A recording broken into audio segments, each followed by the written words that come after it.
So here today we are discussing about animal tissue.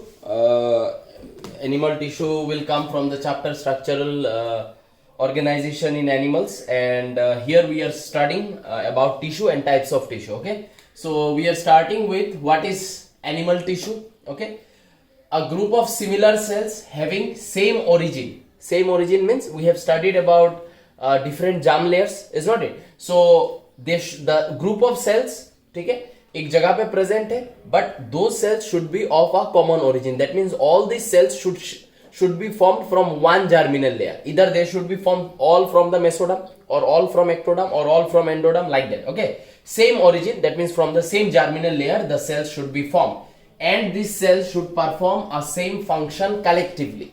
Okay, wherever they are present they should function collectively. They should do one common function.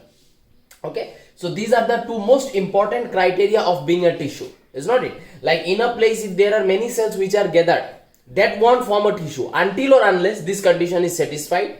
What is the condition? That all these cells which have accumulated at one particular place, so all these cells, they should show a common origin. That means they should be formed from the same germinal layer, and they should be performing a same function, one function by all these cells. Okay, the next point, the term tissue was coined by Bichet. He is also called as father of histology. This person did not only coin the term tissue, but this person also gave this definition of the tissue. Hence we gave him such a big title. We are calling him the father of histology. Now what is histology? The study of tissue is called as histology. Okay, the term histology was given by Mayer. So these are some little information that you will have to learn. Okay, who gave what term. Detailed study of tissue is called microscopic anatomy. Okay, and the term microscopic anatomy was given by Marcello Malpighi. So these are the questions that comes in the entrances, and these are completely memory based questions. Okay, so you will have to learn this. Okay, who coined which term. The tissue was first evolved in coelenteriates. We know this, we have studied about this in animal kingdom. Okay, so these are your general point definition and general informational point. Now we will move into the types of animal tissue. Okay, make a note.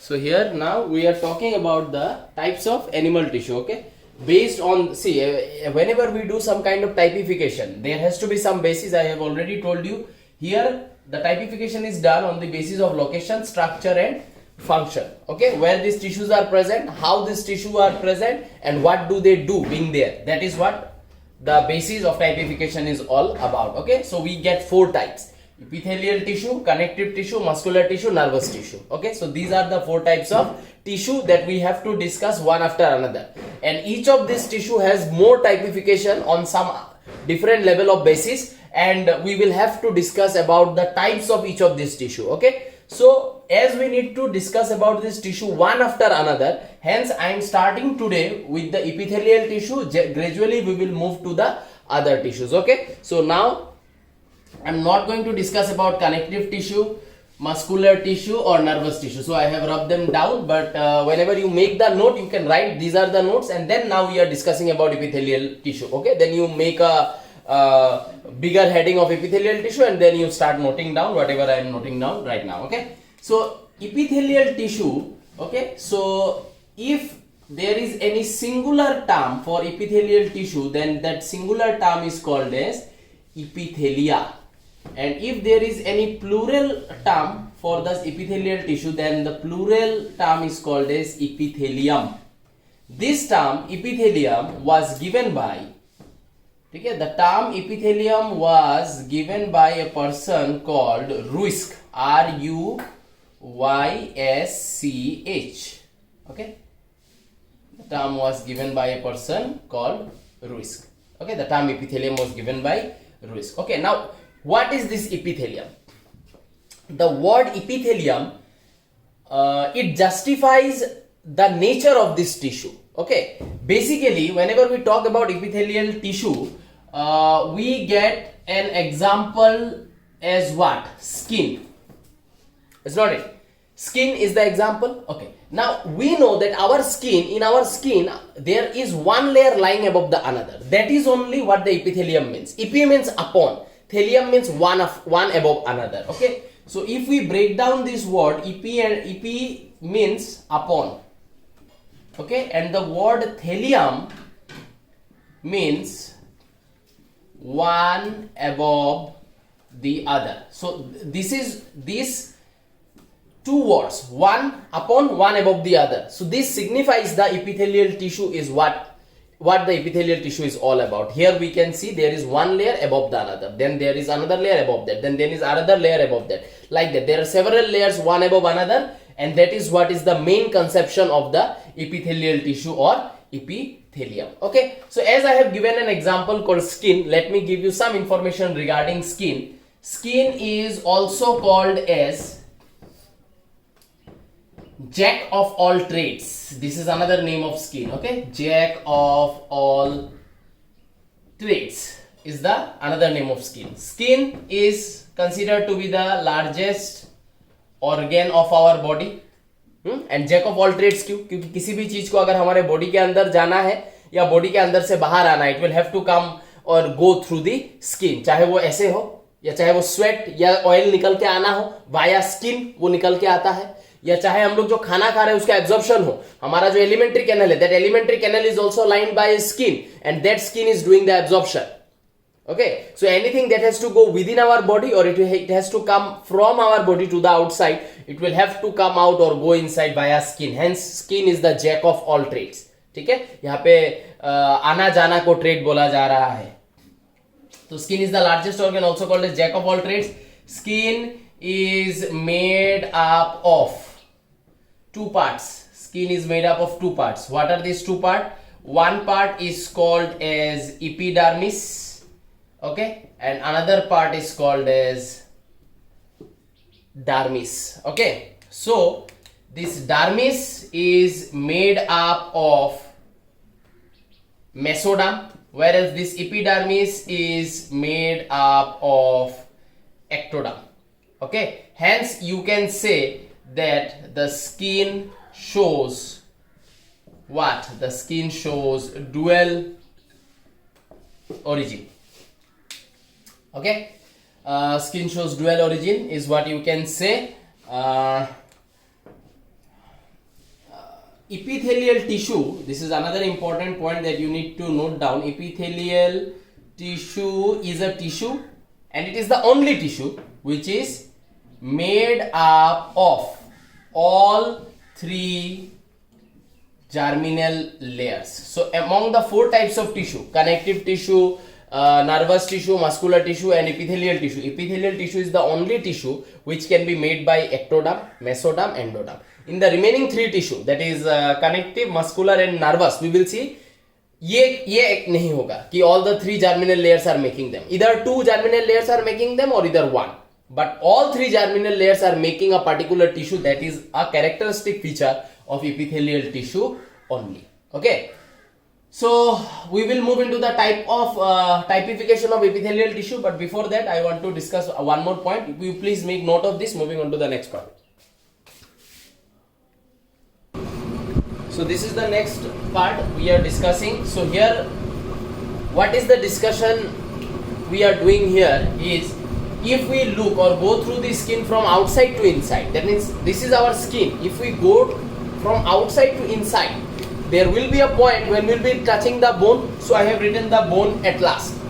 Okay, so if we are going like this, if we penetrate one layer after another, finally at some point we will touch the bone. But when we go through one layer after another, what are those layers until we reach the bone? This is the discussion that I have done. And here, in order to do this discussion, I have taken the example of our this skin, the skin of our hand. For example, I have taken this skin in order to explain what are the layers present and in what arrangement. So outer atmosphere is in contact with the first layer of our skin, which is called as epidermis. Okay, so epidermis, we already know it is made up of ectoderm, and epidermis has several layers, up to 50 layers or more. Okay, so it is like one layer upon another, one layer upon another. Epidermis is like this, and almost 50 layers are there in the epidermis. The topmost layer, okay, अगर हम लोग topmost जो एकदम outer atmosphere के contact में है, अगर वो layers को देखें, so these layers are keratinized. Okay, how they get keratinized, this we will discuss when we reach the compound epithelium. Okay, for now you just remember that the topmost layers, we know epidermis is made up of 50 layers, so 1 2 3 4 ऐसा करके 50 layers होगा. So जो layer atmosphere के contact में होगा, the layers which are in contact with outer atmosphere, those layers will become keratinized. Some keratin protein will get deposited in the uppermost layer, making the uppermost layer dead. Okay, why this happens you will understand when we reach compound epithelium. Epidermis के नीचे का जो layer है, that is called as dermis, and it is a single layer.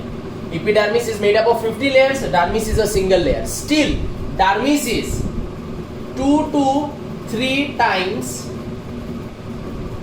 thicker, 2 to 3 times thicker than epidermis. मैं सिर्फ epi लिख के रख रहा हूँ, ठीक है. So dermis जो है वो single layer है, फिर भी ये dermis बहुत thicker है.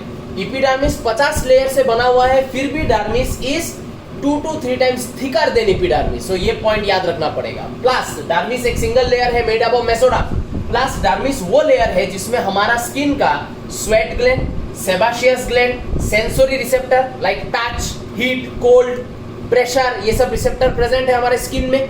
ठीक है, तो स्किन के कहाँ प्रेजेंट है? dermis में प्रेजेंट है. ठीक है, फिर हमारा स्किन यूनिक, मैमल्स का स्किन इज यूनिक, हेयर्स निकल के आता है स्किन से. इस हेयर का जो रूट है वो रूट भी इस dermis में ही एम्बेडेड है. So dermis is a layer which does several function. उसमें glands है, अलग अलग रिसेप्टर है, टच, प्रेशर, हीट, कोल्ड, ये सब रिसेप्टर प्रेजेंट है. फिर रूट्स ऑफ हेयर्स, हमारा हेयर्स का रूट वगैरह भी इस dermis में ही एम्बेडेड है. ठीक है, ओके. ये दोनों है तुम्हारा epithelial tissue. Epidermis and dermis togetherly this is an epithelial tissue. Okay, इसके ठीक नीचे एक लेयर आता है जिस लेयर का नाम क्या है? Basement membrane. And basement membrane is a non cellular layer. That means in basement membrane एक भी लिविंग सेल्स नहीं मिलेगा. Hence it is called as non cellular layer. This layer, this portion, basement membrane will be made up of some organic and inorganic substances, but no living cells you are going to find in this basement membrane. Hence basement membrane is called as non-cellular layer. Basement membrane is divided into two parts: basal lamina, fibrous lamina. Basal lamina is the portion which is in contact with dermis, and fibrous lamina or reticular lamina is the portion which is in contact with the नीचे का layer, that is connective tissue. Okay, so basal lamina जो है it is made up of mucopolysaccharide and glycoprotein. And if you ask me, sir, who made this basal lamina? Dermis is responsible for the formation of basal lamina. Dermis secretes mucopolysaccharide and glycoprotein which makes this basal lamina layer underneath the dermis. Similarly, this layer, fibrous lamina or reticular lamina, is made up of collagen fiber. And who gives collagen fiber in this layer? Connective tissue is responsible for giving the collagen fiber and making this layer called fibrous or reticular lamina. Okay, I hope you are getting my point. That this basement membrane layer is a non-cellular layer and this basement membrane is made up of two layers. ऊपर का layer which is in contact with the dermis is made by the dermis itself. नीचे का layer जो basal lamina के नीचे है and connective tissue के ऊपर, ठीक है, तो वो layer that is fibrous lamina, उसमें present है सिर्फ collagen fiber. वो collagen fiber इस नीचे का जो connective tissue है उस connective tissue ने बना के छोड़ा है. ठीक है, then you will find connective tissue. Okay, as we have not discussed about connective tissue, so I am not going to tell what type of connective tissue is present over here. You will connect it laterally when you will connect with it gradually when we reach the portion called connective tissue. There you will understand which connective tissue is present here, and I will talk about this connective tissue later. Then underneath the connective tissue is our muscle. Okay, muscle के नीचे present है bone. Okay, so this is the arrangement that I had to talk in order to make you understand that what are the layers present underneath the skin. Okay, so this is our skin: epidermis, dermis, epithelial tissue, skin. उसके नीचे basement membrane, उसके नीचे connective tissue, muscle. Finally, we are touching the bone. Okay, so this is you can say organisation के level पे हमारा skin कैसे organised है उसके लेवल पे एक एक्सप्लेनेशन दे दिया है. Now we will move into the types of epithelial tissue. Please make note of this. तो जो नेक्स्ट पार्ट यहाँ पे अभी हम लोग डिस्कस कर रहे हैं, that is epithelial tissue is classified into two main groups on the basis of the number of layers. कितना लेयर्स प्रेजेंट है बेसमेंट मेम्ब्रेन के ऊपर, बेसमेंट मेम्ब्रेन के ऊपर कितना लेयर्स प्रेजेंट है, उसके बेसिस पे हम लोग यहाँ पे एपिथेलियल टिश्यू को टू मेन ग्रुप्स में डिवाइड कर रहे हैं. One is called as epithelial tissue, another is called as compound epithelial tissue. Okay, so simple epithelial tissue and compound epithelial tissue. Simple epithelial tissue का definition क्या है, देखो अच्छे से समझो. ये मान लेते हैं this is the connective tissue layer. उसके ऊपर का एक लेयर है जिसको हम लोग क्या बुलाते हैं, बेसमेंट मेम्ब्रेन. अभी हम लोगों ने पढ़ा. तो सिंपल एपिथेलियल टिश्यू में हम लोग क्या देखेंगे, जो भी सेल प्रेजेंट है वो सेल सिर्फ एक सिंगल लेयर ऑफ सेल है. इस तरीके का एक सिंगल लेयर ऑफ सेल्स है, ठीक है, जो बेसमेंट मेम्ब्रेन के ऊपर डायरेक्टली प्रेजेंट है. ठीक है, so this is a single layer of cells. And compound tissue जो होगा, कंपाउंड एपिथेलियल टिश्यू में हम लोग क्या देखेंगे, सेम ये कनेक्टिव टिश्यू, इसके नीचे वही मसल है एंड बोन है, वो मैं नहीं लिख रहा. कनेक्टिव टिश्यू के ऊपर ये हो गया मान लो basement membrane. And basement membrane के ऊपर देयर आर सेवरल लेयर्स. ठीक है, पकड़ लो, बेसमेंट मेम्ब्रेन के ऊपर देयर आर सेवरल लेयर्स, जिसमें से ये लेयर हो जाएगा डार्मिस. एंड उसके बाद एपिडर्मिस. एपिडर्मिस में तो हमको पता है अप टू 50 लेयर्स प्रेजेंट है. इस तरीके का सेवरल लेयर्स प्रेजेंट है डार्मिस के ऊपर. ठीक है, सो ये है basic difference between compound epithelial tissue and simple epithelial tissue. One layer of cells are present over the basement membrane. Cells are attached directly to the basement membrane. Several layers over the basement membrane and there are few layers, या फिर हम लोग सिर्फ यही बोल सकते हैं कि dermis is the only layer which is connected directly to the basement membrane and remaining cells जो है वो basement membrane के साथ connected नहीं है because they are one above another. Okay, hence they will not be in direct contact with the basement membrane. So all the layers, इसका अगर तुम लोग को contrasting मतलब opposite point लिखना है तो you can write that all the layers are not present connected to the basement membrane. ठीक है, ऐसे करके लिख सकते हो. Now यहाँ पे एक और बहुत इंटरेस्टिंग चीज हम लोग समझ सकते हैं, वो क्या है, वो ये है कि जो एपिथेलियल टिश्यू होता है ना, उसका सेल के बीच में कोई स्पेस नहीं रहता है, जिसके वजह से blood vessels can not run through the epithelial tissue. ठीक है ना, जैसे कि यहाँ पे देखो, epithelial tissue are so close with one another, they are so close with one another that ये सेल और ये सेल, ये जो सेल नंबर 1 है और 2 है, इनके बीच में जगह ही नहीं है for the blood vessels to run. Hence हम लोग क्या बोल सकते हैं, hence epithelial tissue has poor vascularity. Epithelial tissue has poor vascularity because there is no space present between the cells. तो हम लोग यहाँ पे ये भी लिख सकते हैं that intercellular space, ये जो पॉइंट मैं लिख रहा हूँ, ये पॉइंट तुम लोग एपिथेलियल टिश्यू का जो इंट्रोडक्शन मैंने कराया था, जहां पे लिखा था the term epithelium was coined bye Ruiz, वहां पे ये सब पॉइंट ऐड कर सकते हो. That intercellular space is very less. ठीक है, तो बिकॉज सेल के बीच का इंटरसेलुलर स्पेस माने सेल के बीच का स्पेस बहुत कम है, इसलिए एपिथेलियल टिश्यू हैज पुअर वास्कुलरिटी, माने एपिथेलियल टिश्यू के थ्रू ब्लड वेसल्स बहुत कम रन करता है. इससे इसका क्या रिलेशन है, बिकॉज ब्लड वेसल ही तो वो सोर्स है जिसके थ्रू इन सेल्स को खाना मिल सकता है, इन सेल्स को ऑक्सीजन मिल सकता है. ठीक है ना, इन सेल्स को C6H12O6 भी चाहिए, दैट इज ग्लूकोज, और उस ग्लूकोज को तोड़ने के लिए 6O2 भी चाहिए. ये सब तुम लोगों ने 9-10 में पढ़ा है. C6H12O6 plus 6O2 break down करेगा ग्लूकोज को, तो क्या मिलेगा, ATP मिलेगा कि नहीं. तो पॉइंट इज कि इन सेल्स को अगर जिंदा रहना है तो इनको ऑक्सीजन भी चाहिए, इनको ग्लूकोज भी चाहिए, फूड भी चाहिए. Who in our body is responsible for the delivery of food and oxygen to these cells? The blood vessels. But because epithelial tissue का ये एक ड्रॉबैक है कि epithelial tissue का सेल के बीच में स्पेस बहुत कम है, तो ब्लड वेसल कहाँ से रन करेगा. Hence ब्लड वेसल अच्छे से रन नहीं कर पाता है, पुअर वास्कुलरिटी है ना. तो एपिथेलियल टिश्यू में अगर ब्लड वेसल बहुत कम रन कर रहा है तो बहुत कम न्यूट्रिशन मिल रहा है, उससे तो नहीं होगा. There has to be some other source जिसके थ्रू एपिथेलियल टिश्यू को खाना मिले. So what is that other source? This connective tissue is the other source, because among all the tissues, that is epithelial tissue, connective tissue, muscular tissue and nervous tissue. Connective tissue एक ऐसा tissue है जिसमें है highest क्या, intercellular space. दो cell के बीच में जो स्पेस चाहिए वो सबसे हाईएस्ट किसमें है, कनेक्टिव टिश्यू में है. Hence connective tissue will also show what, high vascularity, सबसे ज्यादा ब्लड का फ्लो, सबसे ज्यादा ब्लड वेसल्स का प्रेजेंस किसमें होगा? कनेक्टिव टिश्यू में होगा। क्यों? क्योंकि कनेक्टिव टिश्यू में सेल सेल के बीच में स्पेस ज्यादा है और उन स्पेसेस के through blood vessels can run. Now the point is, epithelial tissue जो है, एपिथेलियल टिश्यू को अगर खाना चाहिए, ठीक है ना, और इसको खाना इसका ब्लड वेसल्स नहीं दे सकता है बहुत, क्योंकि बहुत कम ब्लड वेसल रन करता है, तो ये एपिथेलियल टिश्यू किसके ऊपर डिपेंडेंट हुआ?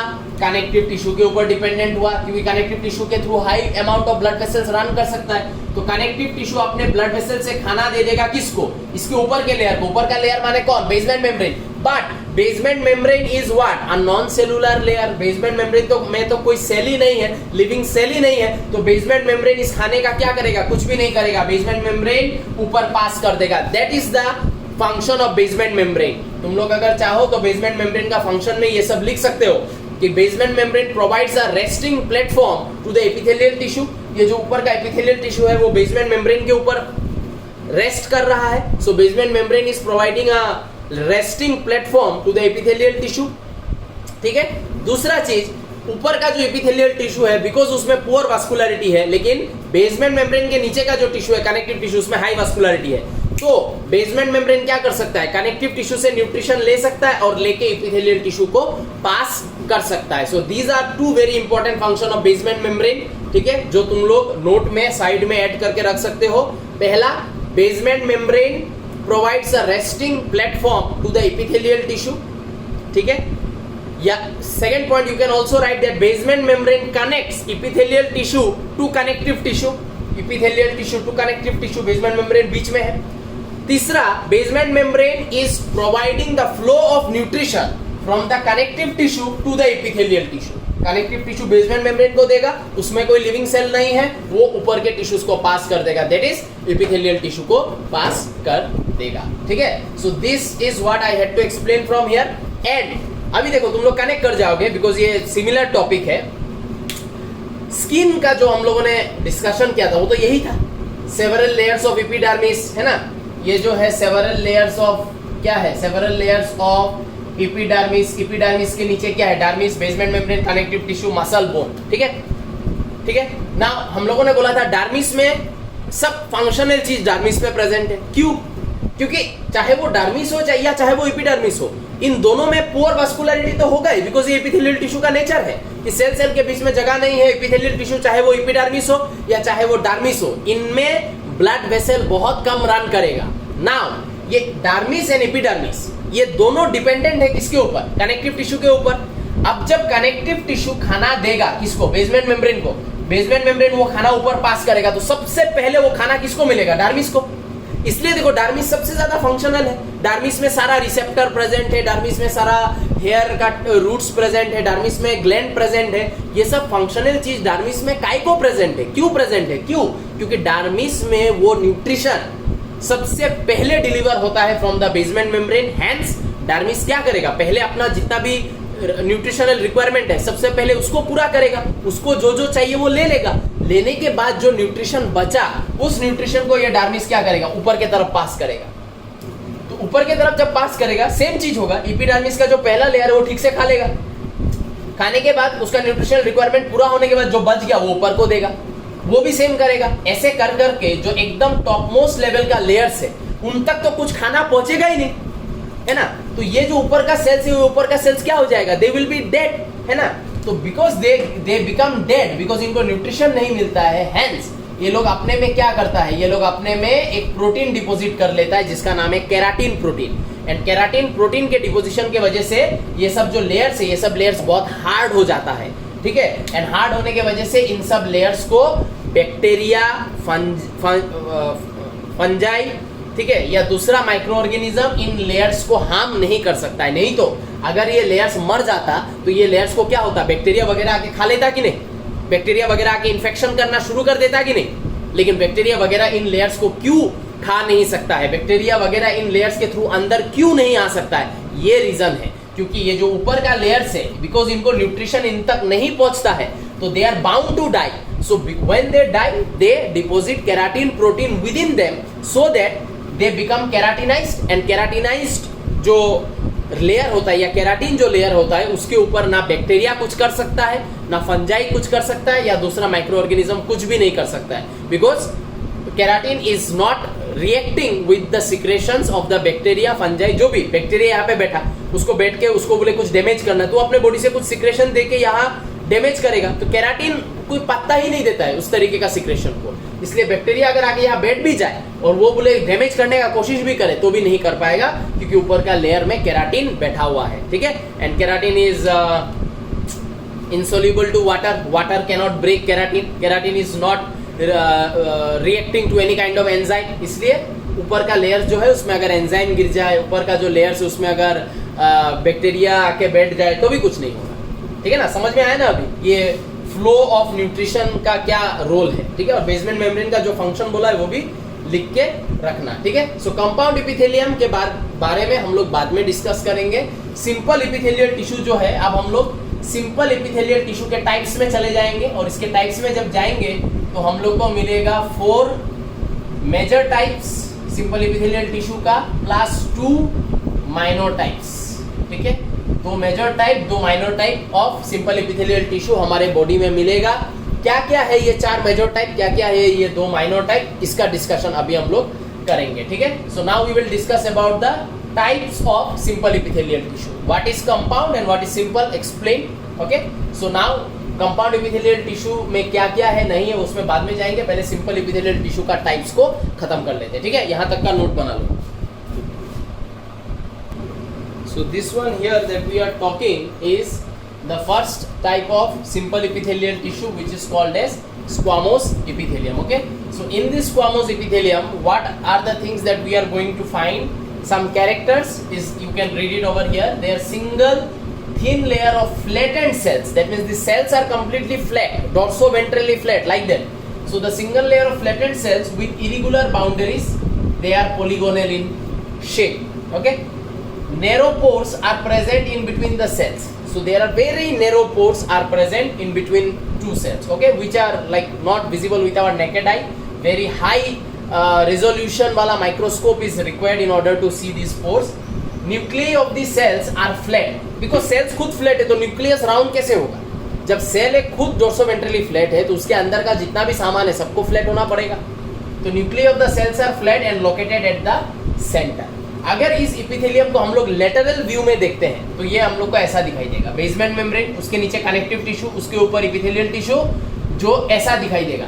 अब लेटरल व्यू में हम लोग को कुछ समझ में आ रहा है क्या कि सेल का शेप क्या है, साइज क्या है, न्यूक्लिय कैसा है, कुछ भी समझ में नहीं आ रहा है क्योंकि सेल फ्लैट है। अगर इसी लेटरल व्यू को अगर हम लोग चेंज करें या हम लोग ऐसे देख रहे हैं तो हम लोग को ऐसा दिखाई दे रहा है लेटरल व्यू।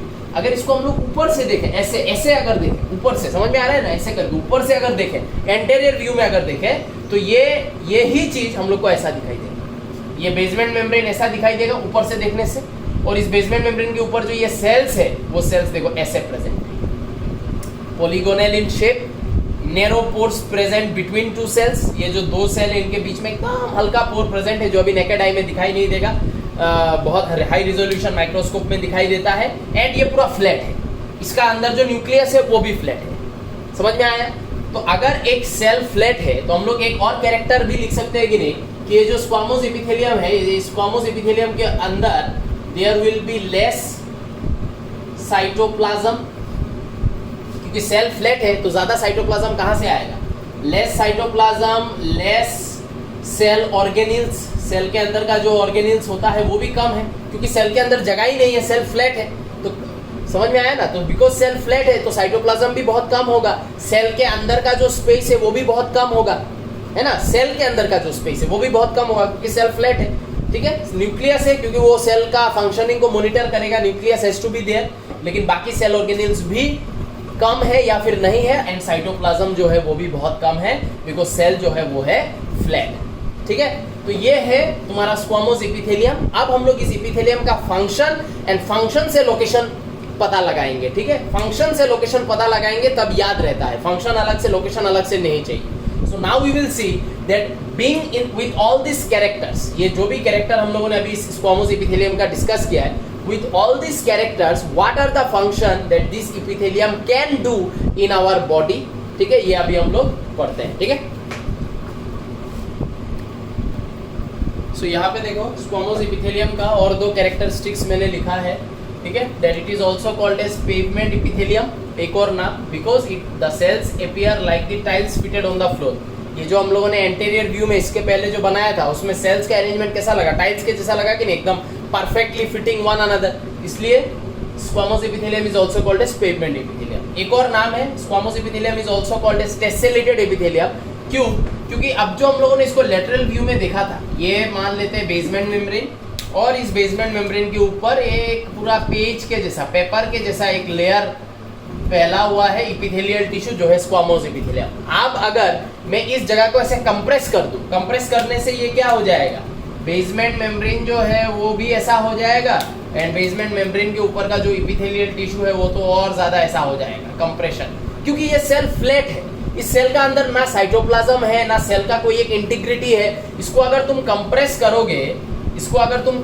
करोगे तो ऑब्वियसली ऐसा हो जाएगा कि नहीं, वेवी प्रोजेक्शन आ जाएगा कि नहीं इसमें, इसलिए इसको टेसेलेटेड एपिथेलियम बोला गया है, because if compressed it becomes wavy projection.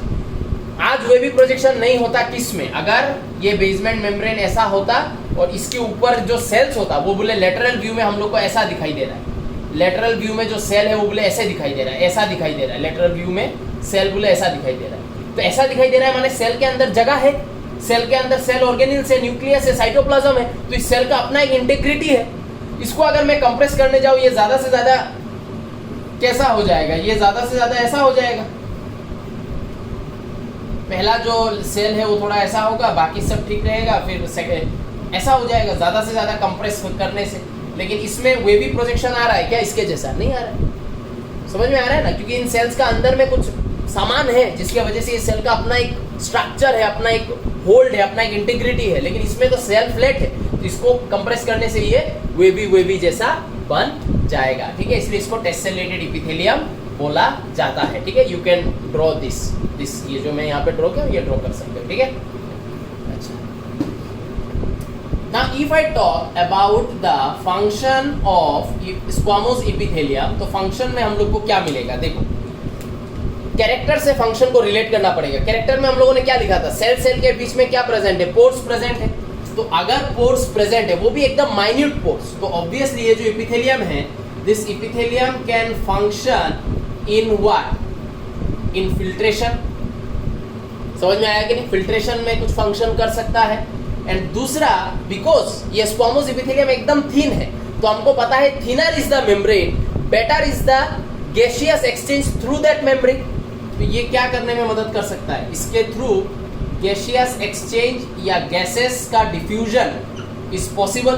तो ये दो हुआ फंक्शन, ये फिल्ट्रेशन भी कर सकता है, बिकॉज इस दो सेल के बीच में छोटा पोर्स है, कैरेक्टर में हम लोगों ने लिखा है, तो उन पोर्स के थ्रू कुछ चीजों को वो जाने के लिए अलाउ कर सकता है, कुछ चीजों को रोक सकता है। दूसरा, बिकॉज ओवरऑल ये एपिथेलियम बहुत ही ज्यादा थिन एंड फ्लैट है, so we know that thinner is the membrane, faster is the rate of diffusion of gases, तो इसके थ्रू क्या हो सकता है, गैसियस एक्सचेंज भी हो सकता है। नाउ अगर फंक्शन से लोकेशन पता लगा है, तो गैसियस एक्सचेंज हमारे बॉडी में कहाँ पे जरूरत पड़ता है, गैसियस एक्सचेंज हमारे बॉडी में जरूरत पड़ता है कहाँ पे, एल्वियोलाई पे, जो हमारे लंग्स के अंदर है एल्वियोली, तुम लोगों ने 9-10 में पढ़ा है, उस एल्वियोली के थ्रू गैसियस एक्सचेंज होता है। तो वो जो एल्वियोली है, उस एल्वियोली में क्या एपिथेलियम होना पड़ेगा, स्क्वामोस एपिथेलियम होना पड़ेगा, क्योंकि उसके through gaseous exchange is occurring, ठीक है। गैसेस एल्वियोली से निकल के किधर जाता है, ब्लड कैपिलरी में जाता है, और ब्लड कैपिलरी से क्या निकल के आता है, CO2। जब हम लोग सांस लेते हैं तो एल्वियोली से, ये हमारा एल्वियोली,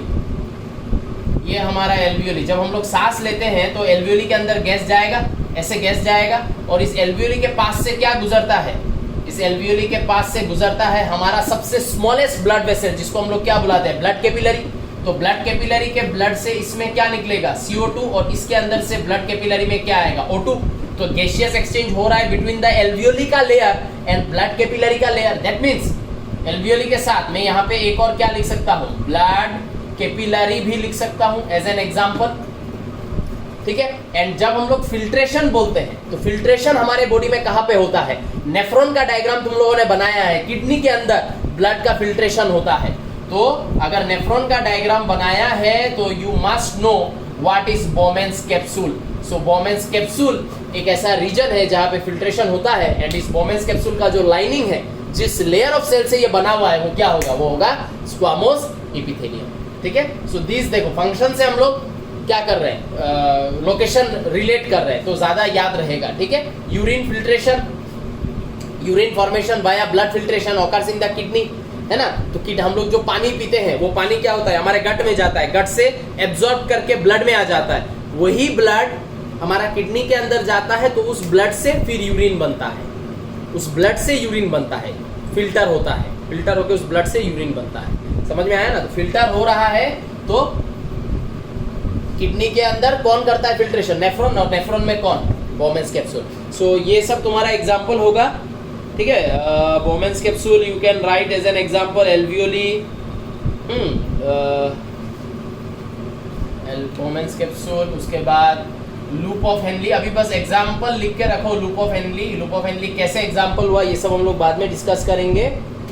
ठीक है, तो ये सब example etcetera, alveoli, blood capillary, Bowman's capsule, loop of Henley. ठीक है, एंड यहाँ पे एक और हल्का सा एक मतलब एक एक्स्ट्रा पॉइंट तुम लोग को बता देता हूँ। ये जो ब्लड कैपिलरी का जो ये लाइनिंग है जो स्क्वामोस एपिथेलियम से बना हुआ है, इसका प्रॉपर नाम है, इसको हम लोग क्या बुलाते हैं, इसको हम लोग बुलाते हैं एंडोथेलियम।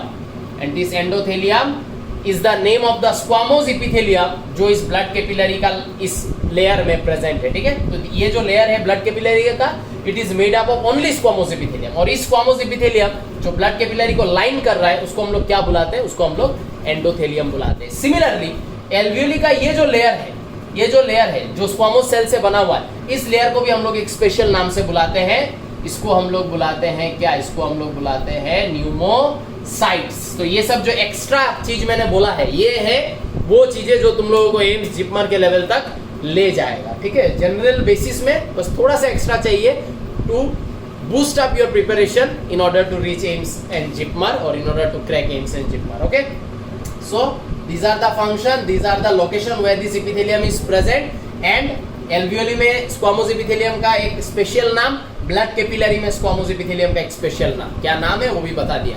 तो आज का लेक्चर यहाँ पे खत्म करते हैं। Remaining types of simple epithelial tissue I will give in the next lecture. Okay, bye bye.